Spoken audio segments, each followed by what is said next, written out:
قربنا عني شر بعيدنا والقرب رجاؤنا أخيرا بلغ مقاصدنا واقض حوائجنا والحمد لله الذي هدانا صل وسلم على طه خليل الرحمن وآله وصحبه إلى آخر الزمان. الفاتحة. أعوذ بالله من الشيطان الرجيم. بسم الله الرحمن الرحيم. الحمد لله رب العالمين الرحمن الرحيم مالك يوم الدين إياك نعبد وإياك نستعين اهدنا الصراط المستقيم صراط الذين أنعمت عليهم غير المغضوب عليهم ولا الضالين آمين. Bismillahirrahmanirrahim. Alhamdulillahilladzi anzala ala 'abdihi al-kitaba wa lam yaj'al lahu 'iwaja qayyiman liyunzira ba'san shadidan min ladunhu wa yubashshiral mu'minina alladhina ya'maluna as-solihati anna lahum ajran hasanan. Shadaqallahul 'azim wa shadaqa rasulul karim wa nahnu 'ala dzalika minasyahidin walhamdulillahirabbil alamin. Ibu-ibu jemaah pengajian Selasa pagi yang dimuliakan Allah Subhanahu wa taala, alhamdulillah. Pagi hari ini kita bisa hadir kembali untuk mengkaji dan belajar tentang Sirah Nabawiyah, yaitu perjalanan hidupnya Rasulullah SAW. Kita lanjutkan masih pada bab tentang kenapa para sahabat itu imannya begitu kuat, sehingga diberikan ujian apapun itu enggak goyah. Imannya para sahabatnya Rasulullah SAW itu kuat. Di antara sebabnya karena satu, ada iman kepada Allah, dan ini tanaman iman yang disampaikan oleh Rasulullah itu begitu luar biasa. 13 tahun Nabi di Mekah itu hanya mendidik masalah iman, sehingga para sahabat kita tahu ujiannya begitu luar biasa, tapi menjadikan mereka itu kemudian jadi tidak merasakan apa-apa terhadap ujian. Yang kedua, karena kepemimpinan Rasulullah SAW yang menyatukan hati mereka. Yang ketiga, ada rasa tanggung jawab. Dan yang keempat, ini kita pagi ini akan belajar kenapa para sahabat itu menjadi kuat. Karena diajarkan oleh Rasulullah SAW, yaitu diajarkan iman kepada akhirat. Jadi iman kepada akhirat ini sangat penting sekali. Orang itu kemudian jadi punya optimisme. Kadang-kadang misalnya orang di dunia ini susah, sengsara, kalau nggak punya iman terhadap akhirat, itu rasanya kemudian jadi pesimis, bahkan putus asa.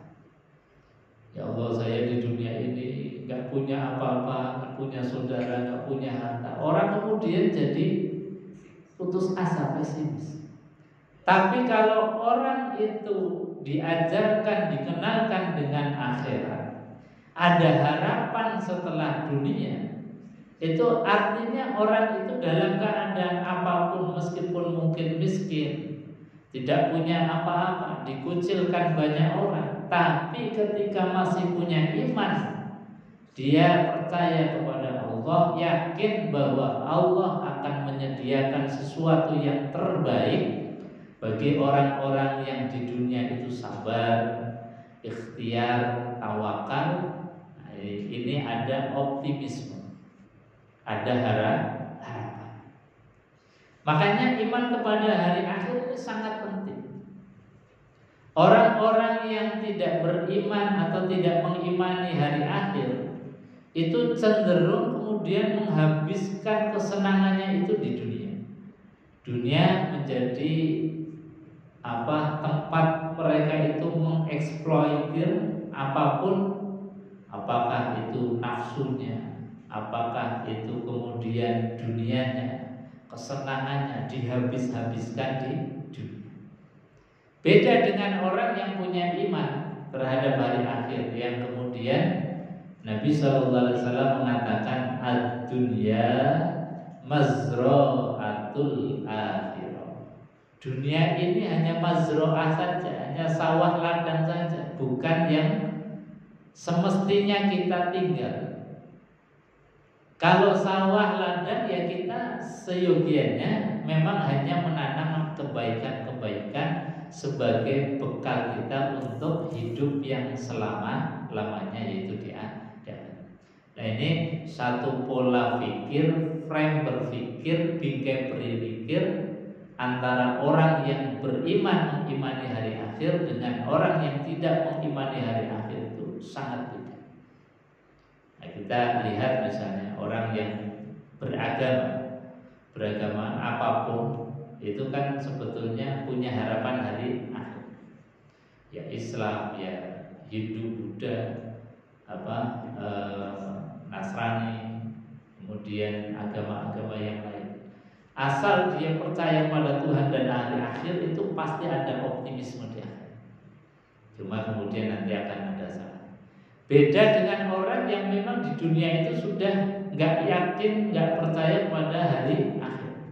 Misalnya ateis Tuhan saja nggak percaya, apalagi hari kebangkitan, hari akhir.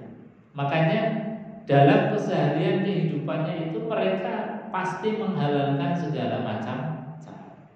Nah, ini perbedaan yang sangat mencolok. Makanya kenapa iman kepada hari akhir itu menjadi penting, karena dengan iman kepada hari akhir punya optimisme, punya harapan. Meskipun di dunia ini mungkin kita tidak terlalu beruntung, tapi masih punya harapan nanti di akhir. Nah, itulah keimanan kepada hari akhir.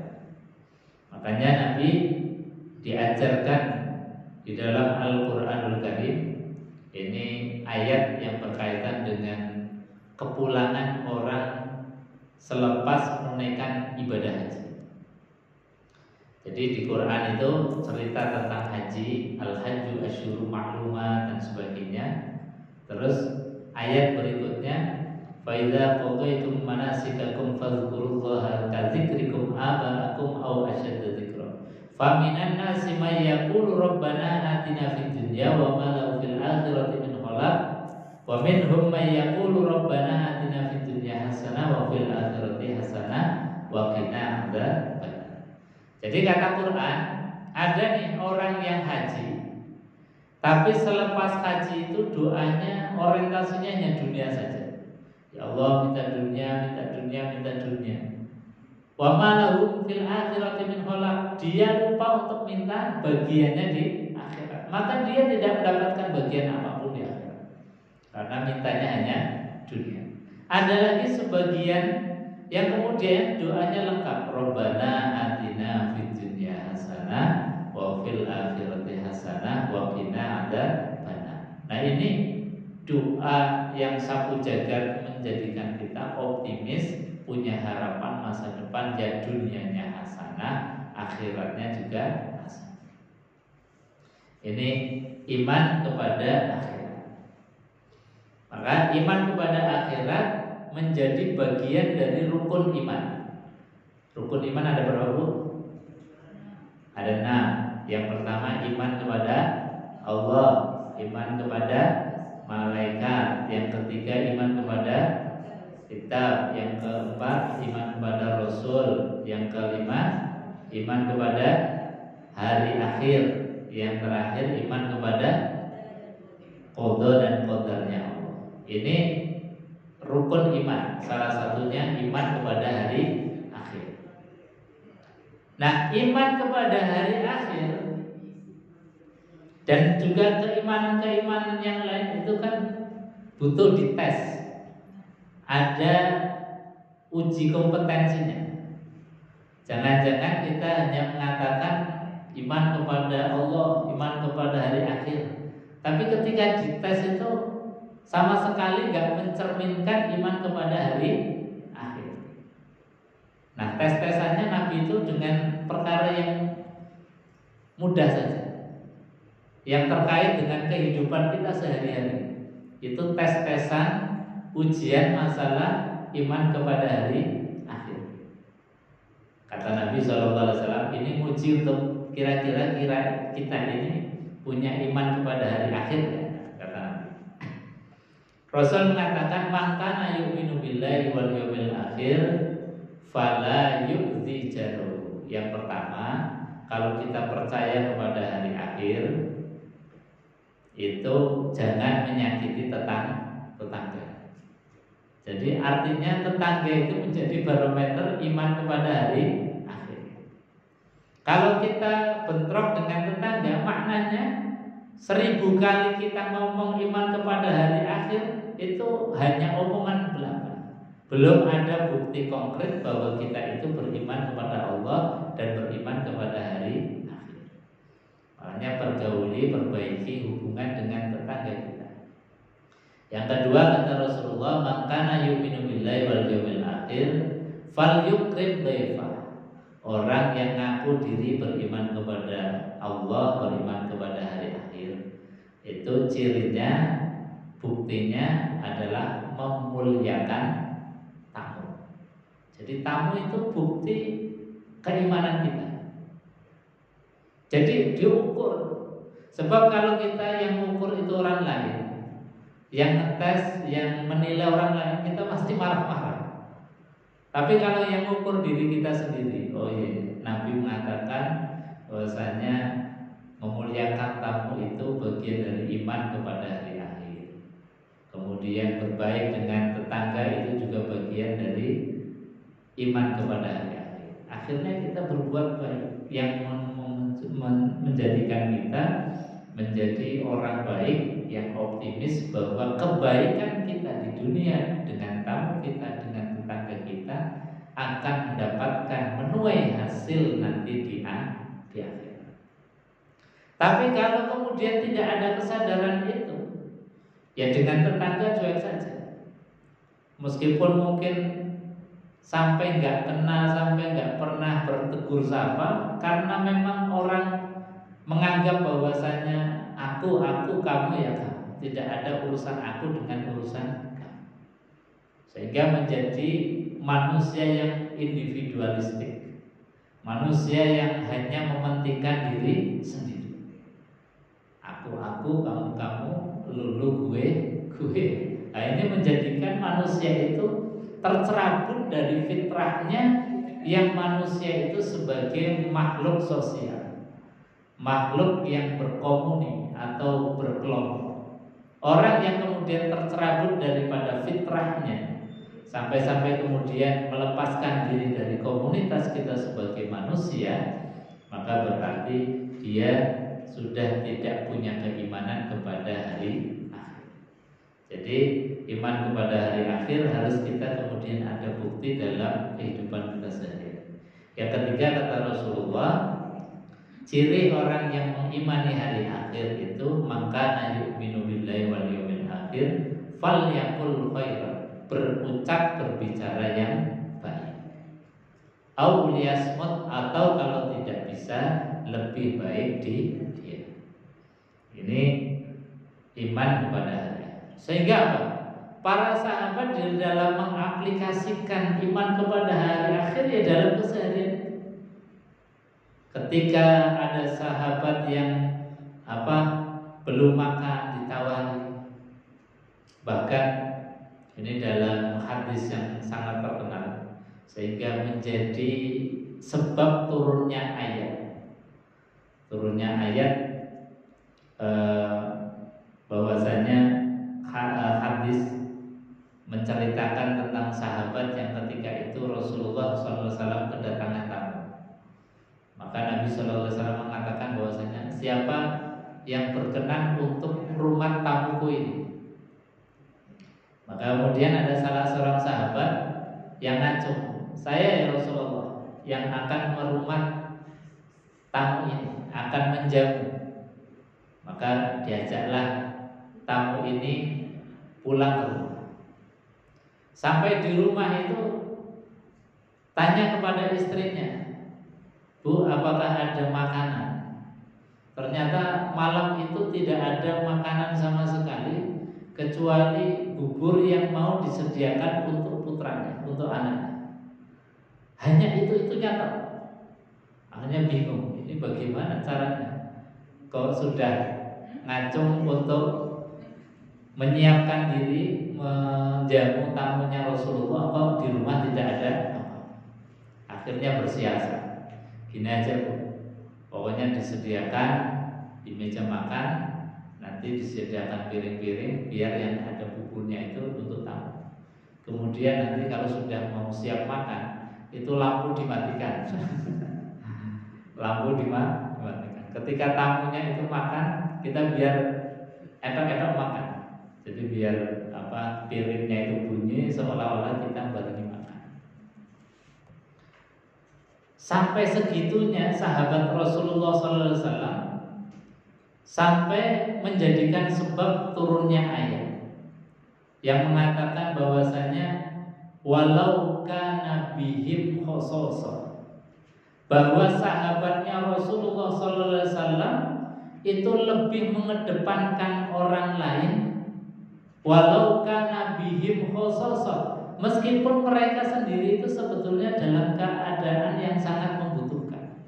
Mereka belum makan, makanan satu-satunya saja untuk persediaan anaknya, tapi mereka hidangkan untuk tamunya Rasulullah SAW. Sampai peristiwa ini diapresiasi, ditulis, dicatat dalam Al-Quran bahwasanya mereka itu lebih mementingkan orang lain walau kana bihim khososo, meskipun mereka sendiri dalam keadaan sangat membutuhkan.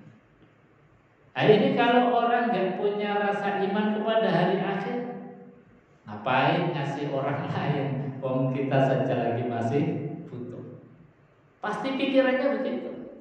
Karena apa? Tidak ada mindset pikiran bahwa ketika kita membantu orang lain, menolong orang lain, sebetulnya pertolongan itu akan balik kepada diri kita sendiri, bahkan dilipat gandakan oleh Allah di akhirat. Tapi kalau orang yang beriman, ya tadi tamunya Rasulullah dimuliakan, meskipun mereka sendiri dalam keadaan kelaparan, dalam keadaan sangat membutuhkan. Ini peristiwa-peristiwa yang menjadikan sebab-sebab nuzulnya atau turunnya ayat-ayat dari Al-Quran. Hadirin jemaah yang dimuliakan Allah Subhanahu wa taala.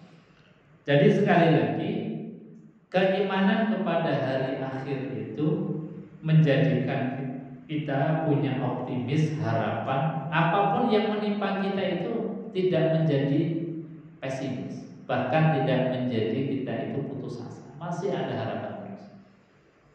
Kita diberikan harta yang alhamdulillah, kemudian harapannya dengan kita berbagi nanti akan menuai karena Allah melipat gandakan. Matsalul ladzina yunfiquna amwalahum fi sabilillah kamatsali habbatin ambatat sab'a sanabil. Orang yang bersedekah nanti kemudian dilipat gandakan pahalanya oleh Allah seperti satu bulir benih padi menjadi 7 itu menjadi 7 tangkai yang setiap tangkainya itu 100 dan lain sebagainya. Kemudian ini jadi harapan kita fastabiqul khairat, berlomba-lomba di dalam kebaikan. Ini iman kepada hari akhir. Sehingga para sahabat itu benar-benar kuat mentalitasnya. Kemudian yang kelima yang mendidik para sahabat menjadi kuat itu adalah Al-Quranul Karim. Ini pasti. Karena Quran sendiri adalah kalamullah firman Allah, ucapan Allah yang pasti benar. Nah, di antara ayat-ayat yang menguatkan hati para sahabat ini ada di surat Al-Baqarah ayat 214. Ini juga menjadi pedoman bagi kita. Kata Allah, am hasibtum an tadkhulul jannah. Jangan pernah menyangka kita akan dimasukkan ke dalam surga. Jangan pernah menyangka kita akan mendapatkan kegembiraan, kesenangan. Walamma ya'tikum, sebelum datang kepada kalian masalul ladzina khalau min qablikum. Jadi sebelum datang kepadamu cobaan, ujian sebagaimana halnya orang-orang terdahulu sebelum kamu. Artinya apa? Bahwa tidak ada satu orang pun yang tidak diuji. Tidak ada satu orang pun yang tidak dicoba. Semuanya pasti mengalami ujian. Ujian ya di diri kita sendiri, mungkin dengan kesehatannya, dengan pemahamannya. Ujian dalam keluarga, mungkin pasangan hidup kita, mungkin anak kita. Ujian lagi mungkin di lingkungan kita, di masyarakat kita, diuji lagi dengan kepemimpinan kita, diuji macam-macam, diuji harta, diuji waktu, diuji macam-macam. Semuanya itu adalah ujian dari Allah. Jadi tidak ada orang yang ketika mau enak, mau nikmat yang tanpa diuji. Pasti diuji. Ini satu teori kepastian. Jadi hukum kepastian, am hasibtum an tadkhulul jannah walamma ya'tikum matsalul ladzina khalau min qablikum. Jangan pernah menyangka kamu akan dimasukkan ke surga gratisan bahasanya. Jangan pernah menyangka kita akan mendapatkan kegembiraan, kebahagiaan yang tanpa usaha, tanpa diuji terlebih dahulu. Mafhum mukhalafahnya dari ayat ini mengajarkan ketika kita didatangkan musibah, ujian, cobaan dari Allah, kita punya kesadaran, ya Allah, alhamdulillah, sebentar lagi Engkau akan mengangkat derajatku. Ada optimisme, ada harapan. Tidak kemudian menyalahkan Allah, menyalahkan takdir, ya Allah, kok sakit? Padahal saya sudah sholatnya nggak pernah berhenti. Jadi seolah-olah kalau orang sholat itu nggak boleh sakit. Ya Allah, saya sudah bersedekah, kok musuhnya, kok saya sering dimusuhi banyak orang. Nggak ada kaitannya. Karena kita itu sedekah, itu perintahnya Allah. Ketika banyak orang yang masih memusuhi kita, itu ujian dari Allah yang untuk mengangkat derajat kita. Jadi di sini kemudian letak kedewasaan kita, sehingga yang muncul bukan suudzon, berprasangka buruk kepada Allah, tapi justru rasa syukur, alhamdulillah ya Allah diberikan sakit, berarti habis sakit ini kalau saya sabar, kalau saya ikhtiar, Engkau akan naikkan derajatnya. Ya Allah, saya kok diberikan ujian macam-macam ini, ya Allah. Kalau punya kesadaran ini, kemudian ikhlas, tawakal, ikhtiar, sebentar lagi setelah ujian itu selesai, irfa' derajatnya naik. Itu otomatis.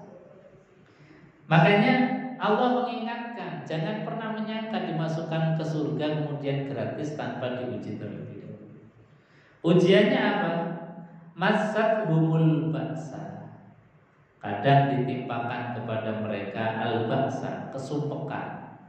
Kesumpekan itu macam-macam. Bisa sempit harta, sempit ilmu, sempit pikiran, sempit hati.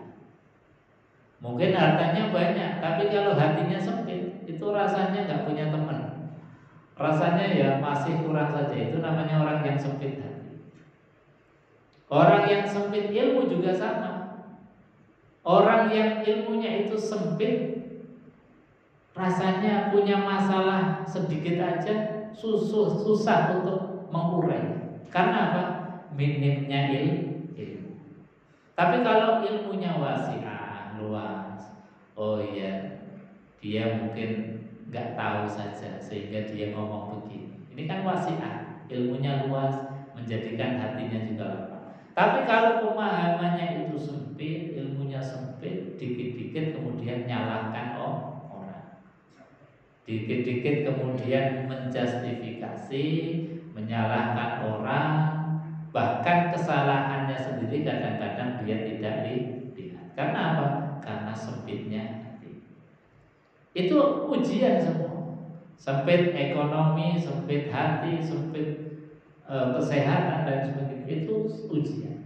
Dan ini adalah satu keniscayaan, masathumul ba'sa, akan ditimpakan kepada mereka al-ba'sa, kesempitan, wadhar, dan malapetaka, sesuatu yang kesengsaraan, ditimpa malapetaka, kesengsaraan, wazulzil, dan kegoncangan. Goncangan ya macam-macam. Goncang mungkin alamnya goncang dengan gempa bumi, goncang dengan rumah tangganya, goncang dengan hatinya gundah gulana, rasanya kok sumpek, rasanya kemudian kok gak ada teman, gak ada yang bisa menghibur, rasanya sempit, rasanya sakit. Itu namanya zulzil. Jadi kegoncangan. Dan kegoncangan hati itu bisa lebih dahsyat daripada kegoncangan alam di sekitar kita. Dan kalau kegoncangan alam itu ya paling zahirnya saja, terjadi gempa bumi, tanah longsor dan sebagainya. Tapi kalau kegoncangan hati itu bisa mempengaruhi semuanya. Dan ini satu kepastian dari Allah. Tidak mungkin manusia itu tidak mengalami ini. Pasti kita akan didatangkan al-ba'sa wadh-dhar waz-zulzil. Hatta yaqula Rasul, sampai pun Nabi SAW pun diuji dengan demikian. Nabi ujiannya malah lebih dahsyat lagi. Perang itu berkali-kali. Memerangi musuh, menghadapi musuh itu juga berkali-kali. Bahkan musuh yang tidak imbang juga pernah tidak imbang secara personil, secara peralatan, secara logistik dihadapi oleh Rasulullah SAW. Sampai pernah Nabi juga masuk ke dalam parit. Sampai Nabi itu sudah dianggap meninggal dunia oleh sahabat. Karena apa? Karena sudah tidak kelihatan lagi. Walladzina amanu, dan juga orang-orang yang beriman. Sampai-sampai Nabi mengatakan, mata nasrullah, ya Allah, kapan pertolonganmu akan datang? Nah, ini dari segi manusiawinya Rasulullah. Jadi Rasul ketika diuji, ketika dicoba pun pernah mengatakan, ya Allah, kapan pertolonganmu akan datang? Ya, kita kadang juga pas diuji, mungkin pas dilalah belum ketemu solusinya, ya sempat ngeluh sedikit kayak Rasulullah mengatakan mata nasrullah, ya Allah, kapan pertolonganmu akan datang? Jadi kalau ngeluh kayak gini, itu masih sifatnya basyariyah, wajar. Jadi boleh kita misalnya Pak sakit, ya Allah, kapan sembuh ya Allah, kapan diberikan kesembuhan. Jika ekonomi sempit, ya Allah, kapan diberikan keleluasaan rezeki. Kalau semacam ini masih boleh, tidak sampai kemudian mentersangkakan Allah atau menganggap bahwa Allah itu gak mampu terhadap kita. Tidak suuzon kepada Allah Subhanahu wa ta'ala. Jadi Nabi saja pernah mengatakan, mata nasrullah, kapan ya Allah pertolonganmu akan datang? Maka dijawab oleh Allah Subhanahu wa ta'ala atas kesusahannya Rasulullah dan juga atas kesusahannya kita. Allah jawab, ala inna nasrullahi qarib. Ketahuilah wahai Muhammad, ketahuilah bahwasanya pertolongan Allah Subhanahu wa taala qaribun, sungguh amat sangat dekat. Nah, ini menjadikan kita optimis. Jadi ujian itu adalah sesuatu yang niscaya, pasti, tapi juga pertolongan Allah juga pasti. Allah akan menguji siapapun, tapi pertolongan Allah juga sangat dekat sekali. Nah, kita tinggal kemudian menjemput pertolongannya Allah. Kenapa Allah membahasakan bahwasanya pertolongan Allah itu sungguh amat sangat dekat? Karena memang pertolongan Allah itu sebetulnya letaknya ada di dalam hati kita. Hati yang mempersepsikan kemudian ujian itu bisa menjadi nikmat, ujian itu bisa menjadi hiburan, ujian itu bisa menjadi penggugur dosa, ujian itu bisa menjadi irfa' darajat, meninggikan derajat. Kalau kita hatinya kemudian punya persepsi, punya ilmu tentang itu, ujian apapun tidak akan menjadi masalah. Tidak akan menjadi masalah. Karena apa? Kita punya harapan, ya Allah, Engkau ngasih sakit, berarti dosa-dosa yang aku lakukan ini Engkau gugurkan, Engkau hapuskan. Ini kan berarti ada ujian, tapi juga sebaliknya ada nikmat. Ya, seperti uang logam. Uang logam itu kan pasti punya dua sisi. Satu sisi itu adalah sisi nikmat, satu sisi adalah sisi ujian.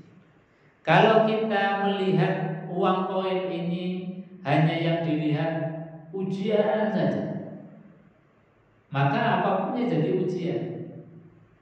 Tapi kalau kita itu melihatnya dari sisi nikmat, meskipun itu bentuknya ujian, dia akan menjadi nikmat.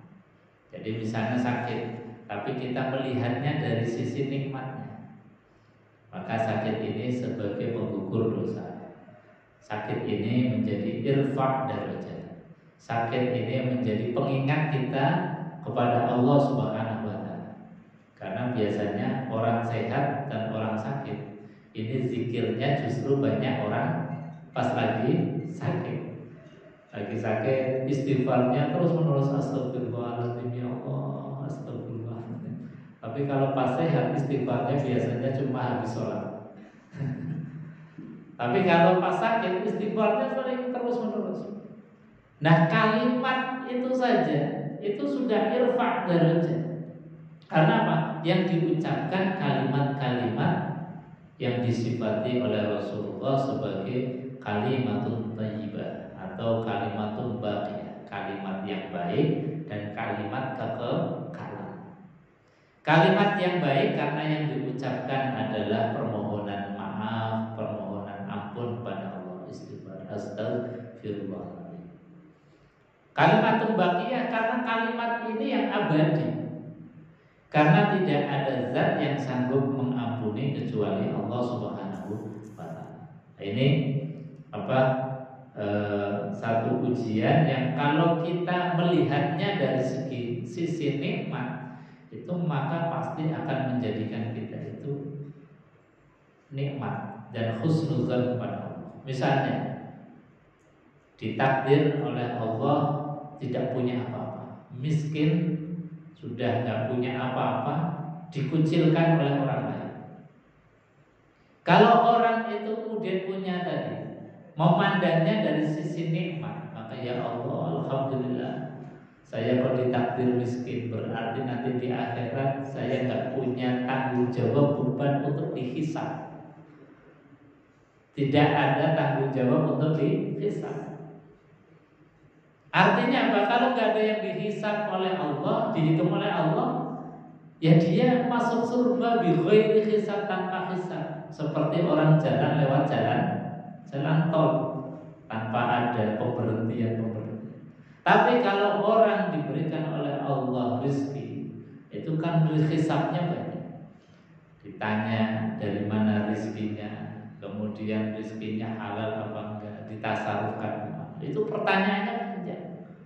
Artinya apa? Kalau orang diberikan oleh Allah miskin di dunia, tapi tadi memandangnya dari sisi nikmat, kebaikan, husnuzon sama Allah, maka dia akan menjadi orang sabar. Kemudian dia itu menjadi orang yang ikhlas terhadap takdirnya Allah Subhanahu wa ta'ala. Tidak munda-tunda, tidak kemudian menganggap Allah gak mampu terhadap urusan kita, menganggap Allah miskin, tidak berdaya terhadap ekonomi kita dan lain sebagainya. Nah, ini maknanya kesadaran. Jadi dalam hidup itu bagikan dua keping mata uang, yang satu sisi adalah nikmat, yang satu sisi adalah ujian. Maka kalau kita ini bisa melihat sesuatu itu dari angle, dari posisi nikmat, insya Allah jadi adanya nikmat. Contoh yang ekstrim di dalam Quran itu misalnya Nabiullah Ayub alaihissalam. Nabiullah Ayub itu kan dikisahkan seorang nabi, seorang rasul yang dulunya itu kaya raya, keluarganya juga harmonis, tapi diuji oleh Allah, kekayaannya itu kemudian hangus, hilang, terbakar semuanya, gak punya apa. Kemudian keluarganya itu juga, karena Nabiullah Ayub alaihissalam itu diuji dengan penyakit kusta atau lepra yang sampai di tubuhnya itu melepuh, banyak belatungnya. Tapi dengan ujian yang semacam itu, Nabiullah Ayub alaihissalam itu tetap ikhlas, tetap ridho terhadap keputusannya Allah Subhanahu wa ta'ala. Bahkan diceritakan belatung yang jatuh dari tubuhnya saja kemudian diambil, ditempelkan lagi. Saking tawakal, saking ikhlasnya terhadap takdirnya Allah Subhanahu wa ta'ala. Nah, kemudian Allah Subhanahu wa ta'ala melihat bahwa kesungguhan Nabiullah Ayub diganti dengan kesembuhan, dibalikan lagi kekayaannya, keluarganya lagi kemudian menyatu lagi. Nah, ini ujian atas nikmat atas ujian dari Allah Subhanahu wa ta'ala.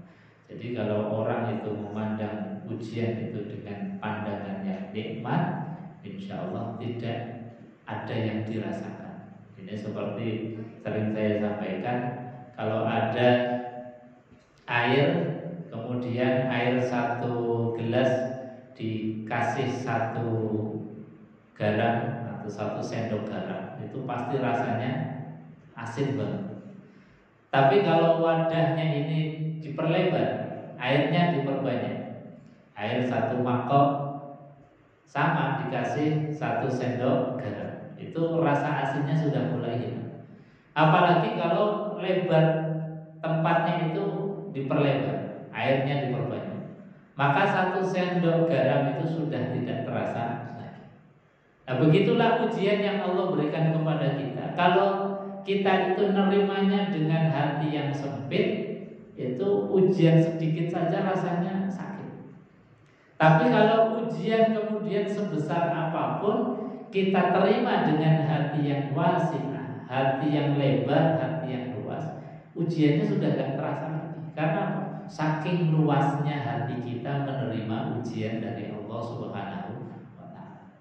Jadi yang disiapkan oleh kita untuk menghadapi ujian yang pasti datang dari Allah Subhanahu wa ta'ala adalah kesiapan hati menerima dengan luas. Ini yang disebut di dalam Quran, ala inna nasrullahi qarib. Wahai Muhammad, ketahuilah bahwa pertolongan Allah itu sungguh amat sangat dekat. Karena apa? Kuncinya ada di hati kita. Kalau hati menerimanya dengan hati yang sempit, ujiannya terasa berat. Tapi kalau kita menerima dengan hati yang luas, luas samudra, maka ujiannya sudah tidak terasa. Nah, ini Quran. Makanya kalau kita itu mengikuti Quran, petunjuknya Al-Quran, nasihat-nasihatnya Quran, ini kita jadi semakin nikmat dalam hidup. Jadi ujian ya Allah, alhamdulillah ini kepastianmu sudah datang, ujianmu sudah datang. Maka saya siapkan dengan hati yang longgar, hati yang lembut. Ini yang disebut oleh Allah, inna nasrullahi qarib. Pertolongan Allah sungguh amat sangat dekat. Hadirin ibu-ibu jemaah yang dimuliakan Allah, saya kira itu mungkin ada yang